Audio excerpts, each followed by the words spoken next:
내 아들아, 너는 듣고 지혜를 얻어 내 마음을 바른 길로 인도할지니라. 술을 즐겨하는 자들과 고기를 탐하는 자들과도 더불어 사귀지 말라. 술 취하고 음식을 탐하는 자는 가난하여질 것이요 잠자기를 즐겨하는 자는 헤어진 옷을 입을 것임이니라. 너를 낳은 아비에게 청종하고 내 늙은 어미를 경히 여기지 말지니라. 진리를 사대에 팔지는 말며 지혜와 훈계와 명철도 그리할지니라. 의인의 아비는 크게 즐거울 것이요 지혜로운 자식을 낳은 자는 그로 말미암아 즐거울 것이니라. 내 부모를 즐겁게 하며 너를 낳은 어미를 기쁘게 하라. 내 아들아, 내 마음을 내게 주며 내 눈으로 내 길을 즐거워할지어다. 아멘. 가시고기라고 하는 작은 물고기가 있습니다. 가시고기라고 하는 제목으로 소설이 나와서 유명한데요, 이 가시고기는 암컷이 알을 낳고 나면 수컷이 거기에다가 이제 부화를 시켜서 이 물고기가 다 자랄 때까지 옆에서 새끼를 돌보게 됩니다. 공기를 공급하게 되고 또 외적이 침입하지 못하게 하는 가운데 자기 몸이 다 문드러지기까지 희생하여서 자녀이 다 떠나고 나게 되면 결국은 생을 마감하는 작은 물고기가 가시고기입니다. 가족을 위해서 수고하다가 조용히 세상을 마감한 아버지의 함축된 모습을 이 가시고기가 표현하고 있습니다. 또 우렁이라고 하는, 우리가 잘 먹는 우렁이가 있는데요, 우렁이는 자기 몸에다 이제 알을 이렇게 낳게 되면 새끼는 어미의 살을 먹어가면서 자기 몸은 다 하나도 남김없이 다 새끼는 먹이를 주고 빈 껍데기가 되어서 조용히 사라지게 되는 것이 바로 우렁이라고 하는 겁니다. 가족을 보호하고 울타리게 되는 아버지의 희생과 또 살을 깎아 먹이는 어머니 희생은 어디에서 보상받을 수 있겠습니까? 내 부모를 공경하라 했음에도 불구하고 지금 나이 든 부모는 자녀들에게 서서히 짐이 되는 존재로 전락하는 듯 합니다. 자녀들이 제 아무리 효도를 한다 한들 부모의 사람 다 어찌 갚을 수 있겠습니까? 첫째는 자녀는 부모의 생명을 이어받았습니다. 하나님께 부모를 통해서 생명을 이 땅에 이어받게 했는데, 그래서 우리는 하나님의 은혜에 감사해야 되지만 자녀들도 부모를 통해 내 생명이 이 땅에 오게 된 것을 기억하고 감사해야 됩니다. 어머니와 단둘이 살고 있는 청년이 있었어요. 아버지가 일찍이 돌아가셔서 어머니 그늘에 자랐던 이 청년이 회사에서 돌아다 교통사고를 당하게 됩니다. 그래서 머리에 강한 충격을 받으면서 눈을 실명하고 말았습니다. 아들이 교통사고 났다는 말 때문에 어머니가 급히 병원에 갔는데 의사 선생님 하신 말씀이 앞으로 눈을 보지 못하겠다는 거였습니다. 이 아들은 자기가 앞으로 눈을 보지 못하겠다는 거에 절망에 빠졌습니다. 마음문을 닫아버렸습니다. 아무도 만나지 않습니다. 그리고 우울증에 빠져버려 말았습니다. 이런 아들을 봤던 어머니는 가슴 메어진 것 같았고요, 아들 위해서 기도합니다. 그런데 어느 날 좋은 소식이 들려옵니다. 어느 한 분이 한쪽 눈을 기증하겠다는 거였습니다. 어머니 너무 좋아서 아들에게 한쪽 눈을 기증받으라고 하는데, 이 아들은 내가 애꾼으로 살아서 뭘 하겠냐고, 안 받겠다고. 내 어머니는 계속해서 동의합니다. 한쪽 눈이라도 봐야 되지 않느냐, 한쪽 눈 기증한 사람이 있어 받으라. 그래서 어머니 말씀에 간곡에 의해서 눈 한쪽 눈 수술을 받아서 눈을 이식하게 됩니다. 그런데 붕대가 풀리기 전에 또 짜증냅니다. 애꾼으로 이 세상 살아서 뭐 하냐고, 사람 나를 애꾼이라고 하면 어떻게 하냐고. 어머니는 아무 말 없이 말끄러미 아들을 쳐다봅니다. 한참 후에 붕대를 풀고 난 아들이 어머니를 보면서 깜짝 놀랐습니다. 왜냐하면 한쪽 눈을 기증한 분이 바로 어머니였기 때문에 그렇습니다. 어머니는 그 아들에게 이런 말을 합니다. 아들아, 두 눈을 다 주고 싶었지만 그러면 네게 나의 장님된 몸뚱이가 짐이 될까 봐서 두 눈을 주지 못했단다. 미안하다. 이렇게 말했습니다. 이것이 바로 어머니의 마음입니다. 부모는 평생의 자녀를 위해서 희생하고 헌신해 왔습니다. 우리가 기다리는 방법으로 우리를 사랑하지 못했기 때문에 부모를 홀대한다고 하는 것은 믿음을 배반하는 것이고 불신자보다 더 악한 모습입니다.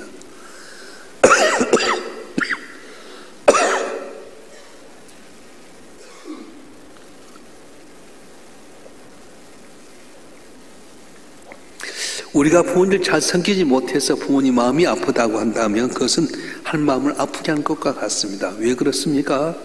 하나님은 우리 부모님을 통해서 당신을 알게끔 만들어 주었어요. 부모님을 통해서 생명이 이 땅에 오게 만들었습니다.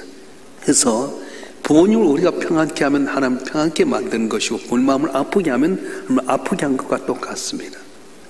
성경에 보면은 예수님께서 어머니 마리아를 극진히 섬긴 걸 보게 되는데요. 예수님은 항상 어머니의 미안한 마음이 있었어요. 하나님의 아들인 예수님께서 인간의 몸을 입고 이 땅에 오시한 동정녀를 통해 오셔야만 했습니다. 그런데 어머니 마리아가 자기를 잉태했습니다. 그래서 그 당시에 처녀가 잉태하면 돌에 맞아 죽을 수밖에 없는 위기가 있었는데도 불구하고 어머니가 육신의 어머니 마리아가 자기를 이 땅에 오게 하는 데 있어서 잉태했습니다. 그래서 항상 멸시와 수모를 당해야 됐고요. 또 예수님께서 12살 되었을 때 부모님과 함께 예루살렘에 왔다가 예수님을 잃어버리고 말았어요. 그래서 이걸 알았던 어머니와 아버지가 4일 동안 찾다가 예루살렘에 와서 제사장들 앞에서 논쟁하는 거 보면서 얘야 네가 어찌해서 엄마 아빠를 이렇게 힘들게 하느냐 했더니 전혀 뜻하지 않게끔 내 아버지 집에 있어야 그래 어찌 알지 못했습니까? 뜬금한 소리를 해서 어머니 마음을 깜짝 놀라게 했던 예수님이었습니다. 아들인 예수님은 언제나 늘 유대인의 반목과 고세에 시달려 했습니다. 그래서 어머니 마음도 항상 가슴이 콩만해졌습니다.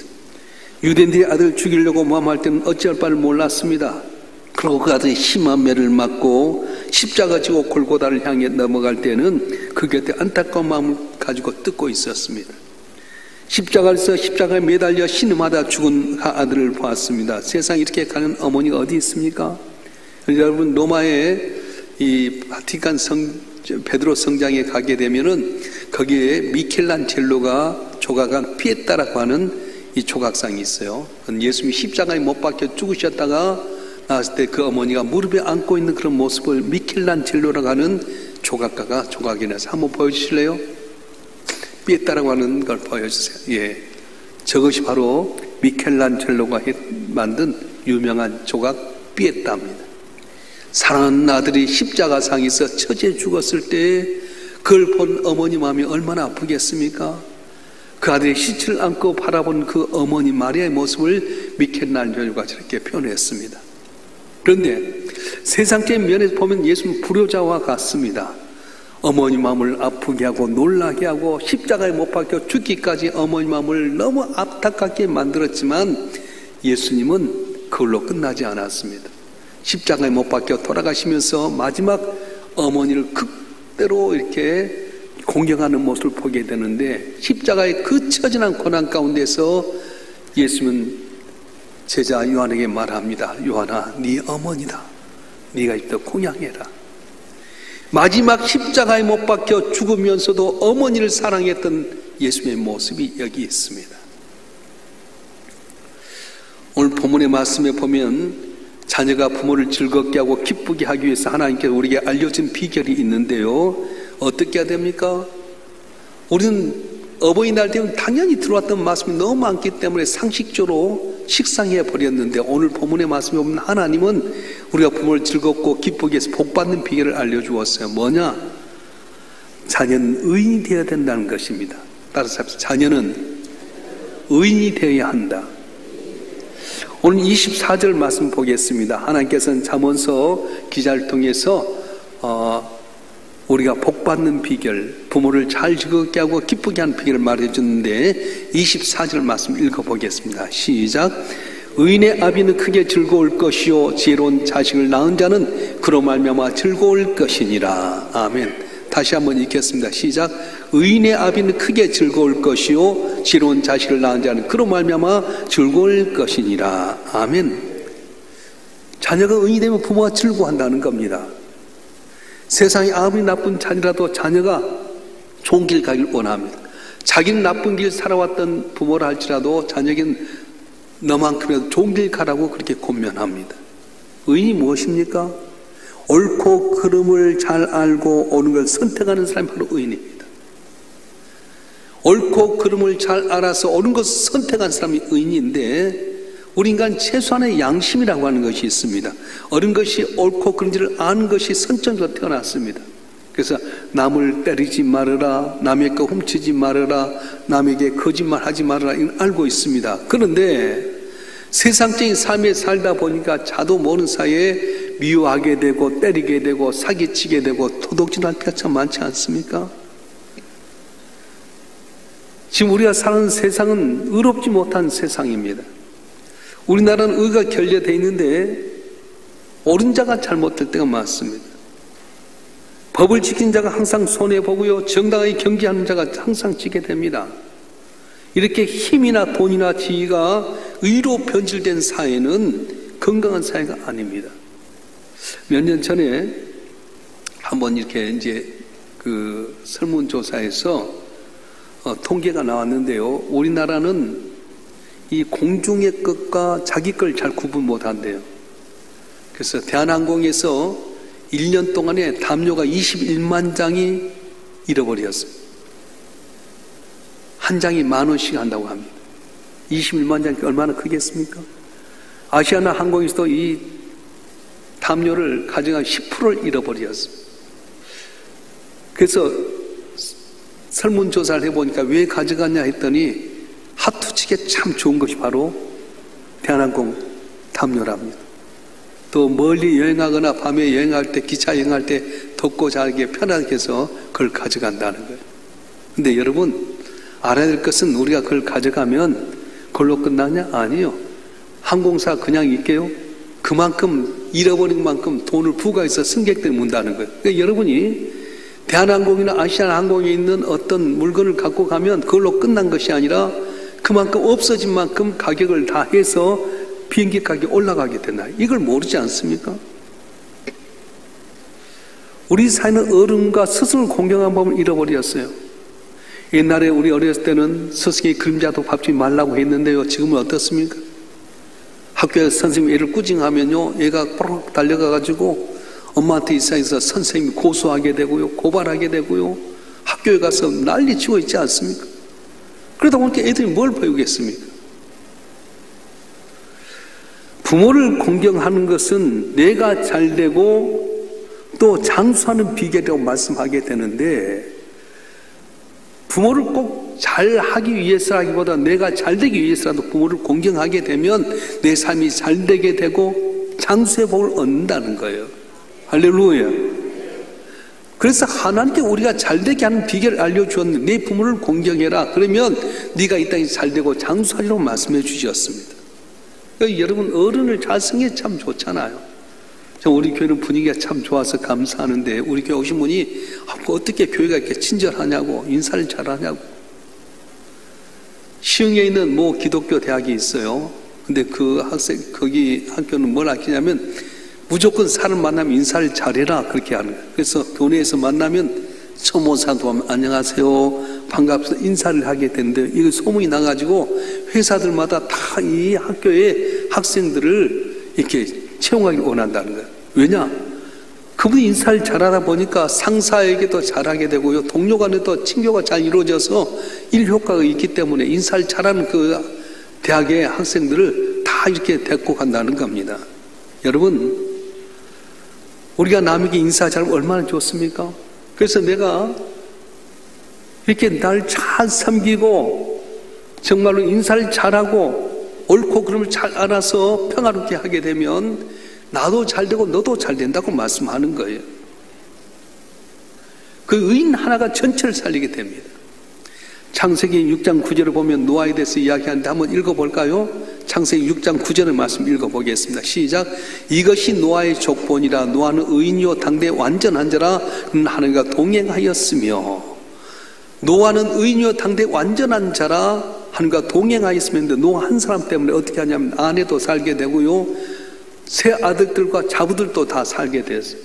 의인 한 사람 때문에 다 살게 됩니다. 근데 노아가 어떻게 의인이 됩니까? 우리 비결인데 6장 8절 말씀 읽어보겠습니다. 창세기 6장 8절 말씀 시작. 그러나 노아는 여호와께 은혜를 입었더라. 아멘. 다시 한번 시작. 그러나 노아는 한 여호와께 은혜를 입었더라. 노아가 의인이 된 것은 하나님께 은혜를 입었기 때문에 그렇습니다. 우리 자녀도 마찬가지입니다. 은혜를 입으면 우리 자녀가 의인이 될 수 있습니다. 의인된 내 자녀 때문에 내가 즐겁게 되고 기쁘게 될 수 있다고 말씀하는 거예요. 할렐루야. 제사장 엘리가 두 아들이 있었습니다. 홈리와 비나스라고 하는 아들이 있었는데 제사장 자체가 아들 교육을 잘못 시켰어요.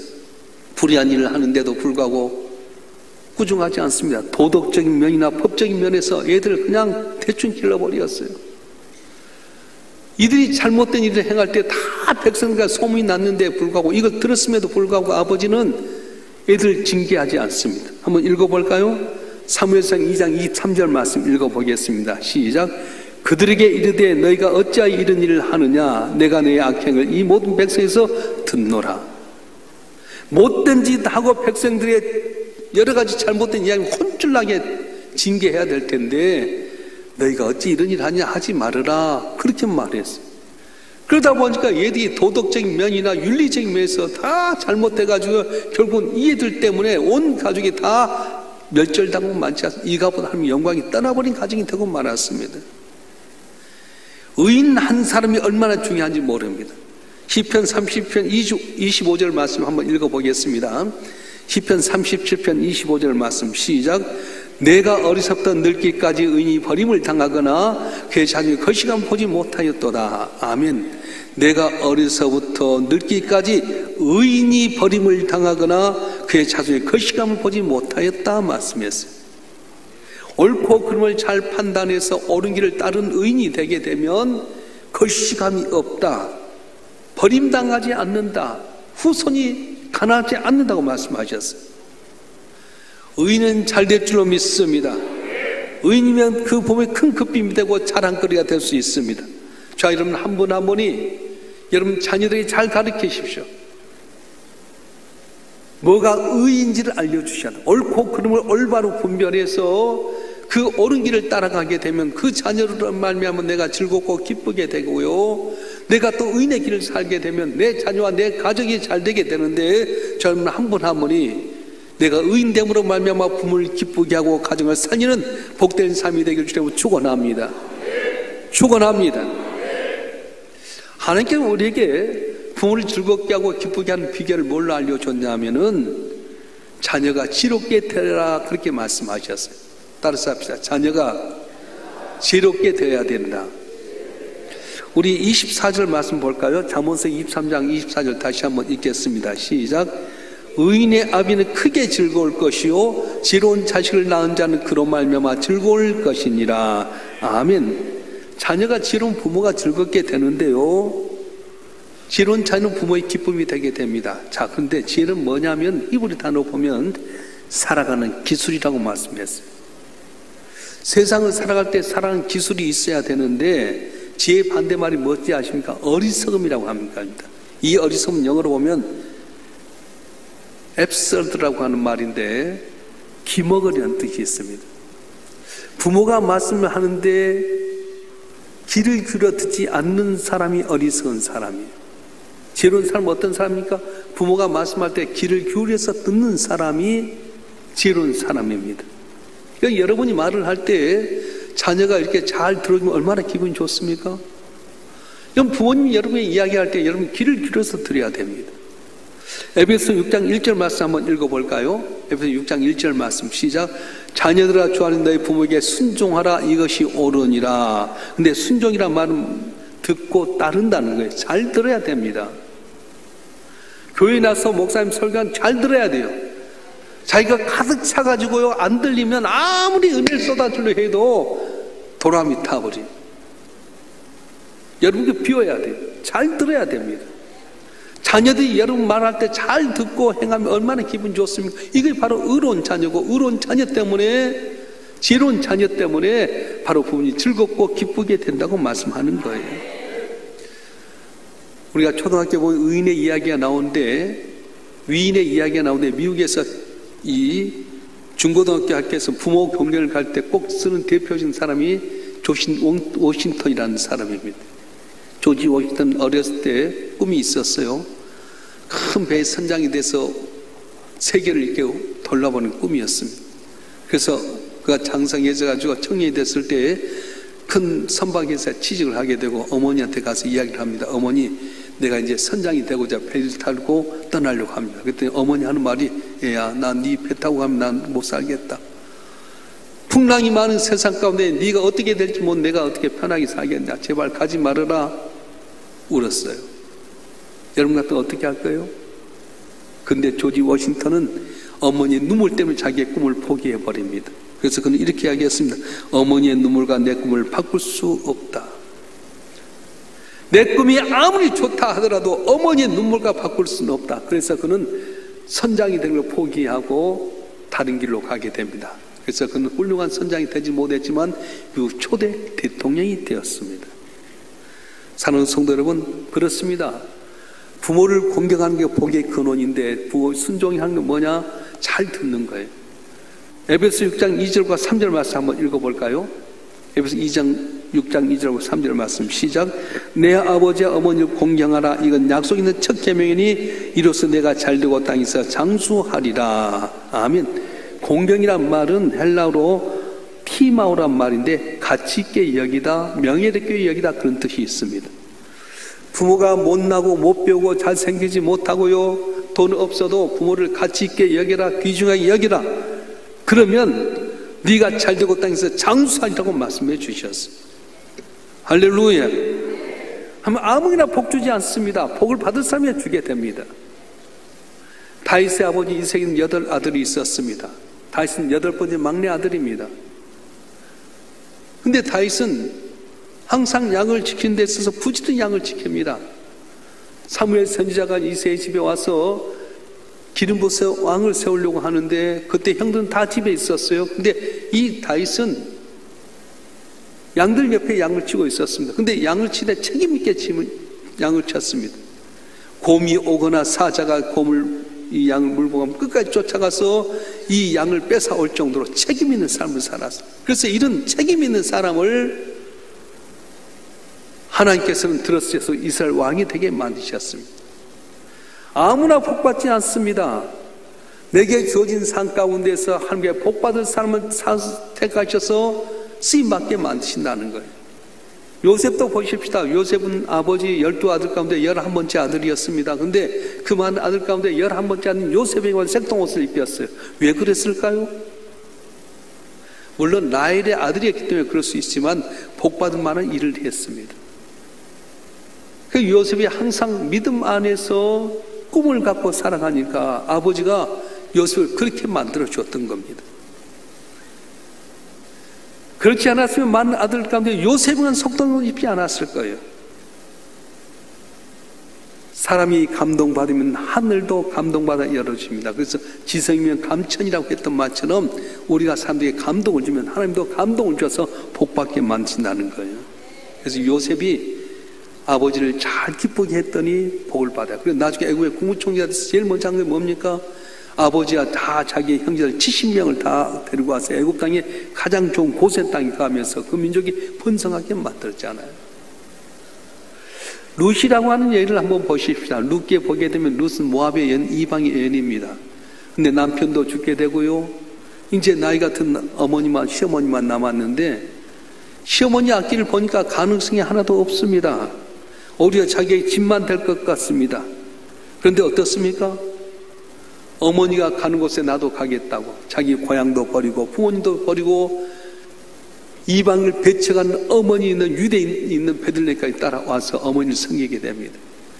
가능성 하나도 없습니다. 오히려 노인에게 짐이 될 뿐인데도 불구하고 어머니를 잘 섬겼더니 베들레헴 유대인들에게 칭찬을 받게 되고요. 보아스라는 사람과 만나서 결혼하게 되고 그래서 그가 다윗 왕의 증조모가 되고 그의 혈통에서 예수님이 이 땅에 태어나는 귀한 복을 받았던 겁니다.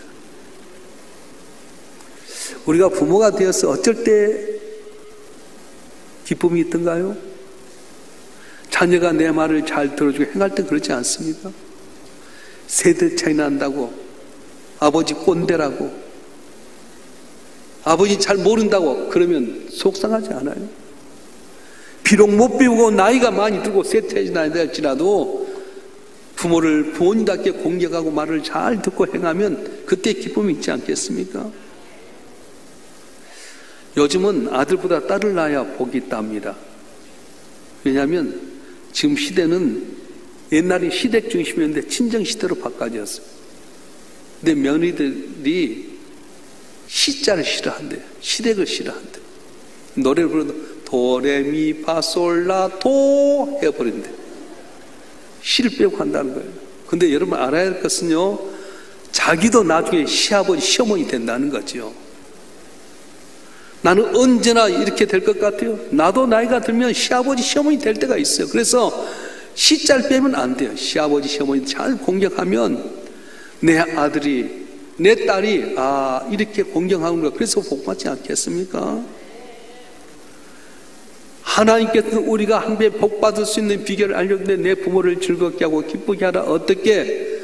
자녀가 의인이 되면 복받는다, 자녀가 지혜로운 복을 받는다 말씀하셨고요. 특별히 자녀가 부모를 즐겁게 하고 기쁘게 할 때 복을 받는데, 어떻게 하는 거냐? 이해하지 못하면 정성을 다해서 부모를 섬기는 겁니다. 이제 상가 승모 노인탄이라는 글이 있어요. 한번 띄워줄래요? 한자로 상가 승모 노인탄.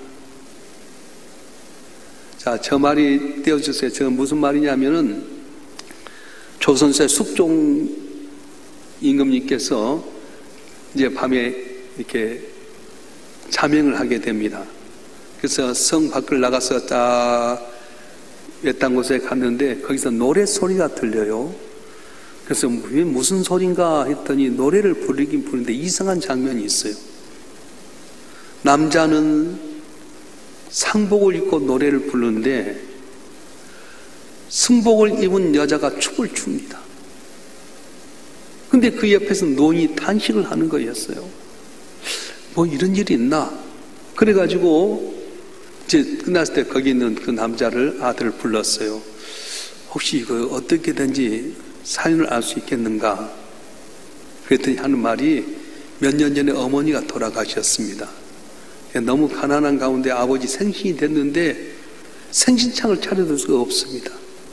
그때 우리 집사람이 머리카락이 귀한데 자기 머리를 빡빡 밀어가지고 머리카락을 팔아가지고 생일상 차려왔는데, 저는 아버지를 즐겁게 하기 위해서 제가 노래를 불렀고, 우리 집사람은 머리를 빡빡 민 상태에서 할 수가 없어서 거기다가 꽃가를 쓰고 승복을 입고 춤을 췄는데, 이 모습을 보았던 아버님이 탄식을 하는 내용이었습니다. 자, 화면을 나 띄워주세요. 그래서 임금님께 물어봤어요. 혹시 당신 글을 좀 아냐고. 네, 글을 좀 압니다. 그러면 얼마 안 있으면 별시가 있게 된다. 곧 이렇게 과거가 있겠네. 곧 참석해라.